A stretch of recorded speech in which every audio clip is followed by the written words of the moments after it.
আপনি দিচ্ছেন না, আপনি মামলা করতে দিচ্ছেন না আপনি আমাকে, রিজিকটা হইলো কি?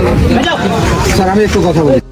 মানে হাসনাত আব্দুল্লাহ ভাই বলছে যে আমরা চাইছিলাম যে পুলিশ তাদের মাজা দাঁড়া করুক এবং তারা শক্ত অবস্থানে। চাইছিলাম আপনারা হচ্ছেন মাথা শক্ত করে মেরুদণ্ড সোজা করে আপনারা পুলিশিং করেন। সরকারি দলীয় কোনো পদক্ষেপ না নিয়ে বরং জনগণের পক্ষে কথা বলুক, সেটা আমরা চাইছিলাম, এমন কথা হাসনাত ভাই বলছে।